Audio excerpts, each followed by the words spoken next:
So a lot of the time with advanced F2L, the solutions and algorithms can get really complicated really quickly, and then it becomes not so clear if it's even worth it anymore. So in this video, I'm going to go over 8 awesome advanced F2L cases that are absolutely worth it because they're just that much faster or that much more efficient than their intuitive counterparts.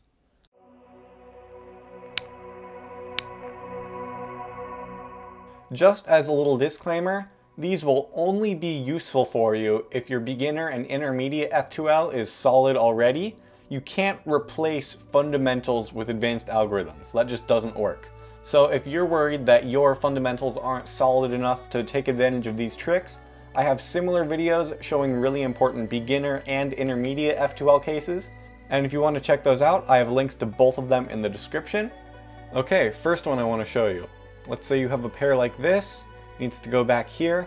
Normally you would just cube rotate and insert, but what if you really don't want to cube rotate?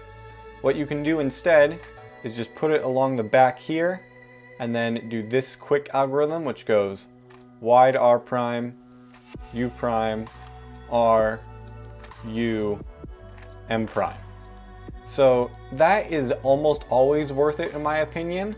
I think in some cases you could argue that it messes with your look ahead and stuff, so make sure to experiment with it in terms of whether you do that or whether you cube rotate and solve. I personally only do it for the back right slot. Some people also do it for the back left or even the front, but if this were in the front, I just do an F move insert or something like that. Another really cool thing is that you can combine that with other parts of intuitive F2L. So let's say you have this case, and instead of cube rotating and solving like that, you can just connect from this angle, and then you have that same case, and you can solve it without rotating. Our second case is this F2L case right here. So I have white on top, the edge is connected, but they're connected wrong like this, where they match along the side here. Now from this angle, normally you'd think you have to cube rotate, and most people, or most beginners I should say, would disconnect it, cube rotate, and then solve from there. But what you can do instead is this algorithm, which saves the cube rotation and I think is less moves as well. So it's F, U, R, U prime, R prime, F prime, R, U prime, R prime. So that is basically doing this OLL, which is F inverse sexy F prime, and then you insert the pair with RU prime R prime. Let me show you that one more time. So you have the pair like this, and then the L goes F inverse sexy F prime, insert the pair. Another thing about this case is you can mirror the algorithm to do it on the left like this, which would look like that. But I personally don't do that because I'm not quite as good with the turning on my left. What I would do in that case is just cube rotate and then solve like that. But if you want to do it on the left, that's completely fine as well. Next up, we have this case right here. So white is on top again, the edge is in the middle layer, and this needs to go into the back right slot here. And so they make this sort of checkerboard thing. So what most beginners or intermediate solvers would do is a double sexy or double inverse sexy, and then you cube rotate and solve it. But something that's even fewer moves and gets rid of the cube rotation at the same time is just to do U, sledgehammer, which is R prime F R F prime, and then you insert the pair with R prime U prime R. So one more time for this pair, which is sort of the triple sexy case over the wrong slot. It needs to go back here. You can do that with U, sledgehammer, R prime, U prime, R. Next up, we have this case where the pair is solid flipped like this in its own slot. Now for this one, what most beginners would do is take it out and then cube rotate and insert it, which if you're thinking about this on a base level seems like the best thing to do. But of course, you can still avoid the cube rotation here. And you can do that by doing a U prime, and then just like the previous case, you connect these two with a sledgehammer, R prime, F, R, F prime. You have your pair, and then you can insert it with R, U prime, R prime. So one more time, your pair is connected but flipped in its own slot. You do a U prime, sledgehammer, R, U prime, R prime.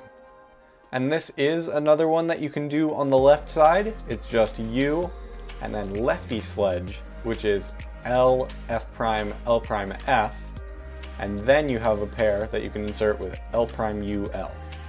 Now, if you have that flipped in its own slot case in the back, there's still a way you can solve that without cube rotating. So instead of taking it out, cube rotating and solving it, what you can do is start to take it out and then cancel into another rotationless insert into the back. And the algorithm in total goes like this. It's R prime, U, R prime, F, R, F prime, R. What you're really doing there is taking out the pair, and then you have it right here, and there's a rotationless insert from here to there, which goes like that, and you're just canceling the moves in between. So one more time, you have your flipped pair in the back, and then you solve it with R prime, U, R prime, F, R, F prime, R. When you have that in the back left, you can just mirror it, which goes L, U prime, L, F prime, L prime, F, L prime. Now, if you don't know the advanced F2L solution to this pair, it might be one of your least favorite pairs. But once you know it, it becomes one of your favorites because it's so simple and so nice to execute. So instead of having to take out the edge and then connect the pair and solve it, or having to cube rotate, set up the pair like this, and then solve it, what you can do is an algorithm which basically sets up to this case, which then you just set up like that and solve. So that algorithm in total, first you do a U to move over the corner, R prime, U prime, R2, U, R2, U prime, R. You can do this exact same pair on the left or inserting into the front instead of the back. So here we have the same case going into the front slot. So I do a U prime, R, U, R2, U prime, R2, U, R prime. I'm sure you can translate that to both of the left slots on your own, but that is a really awesome technique that you can use to save a bunch of extra moves or rotations. Now let's say that you got one of those flipped pairs, except it's diagonal from the slot where it needs to go. Instead of taking it out, cube rotating and solving, just like for the case where it was flipped in its own slot, there is a better way to solve this without cube rotating.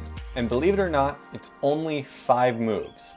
So for this one, where it's going from the front left to the back right, you do R prime, getting this slot ready, F, U prime, F prime, which brings the pair up R, and then the pair is solved. One more time, R prime, F, U prime, F prime, R. If you're doing that from the front right to the back left, it would be just the mirror of that. So you do L, F prime, U, F, L prime. If you're doing that from the back right to the front left, it is F, R prime, U, R, F prime. And if you're doing it from the back left to the front right, it is F prime, R prime, U, R, F. On a very similar note, we have this case with the red and green pair. So the corner is right here above its slot. The edge is flipped in the slot across from where it needs to be. Now, what most people will do here is really inefficient, often requiring 2 cube rotations. So you can cube rotate, take it out, and then you have a pair, but then you have to cube rotate back, which is 2 cube rotations. So how about instead of 2 cube rotations, we do 0? What we can do is very similar to the last case. If you do an F, all of a sudden, you have a very simple pair. So you do that F, insert the pair, F prime.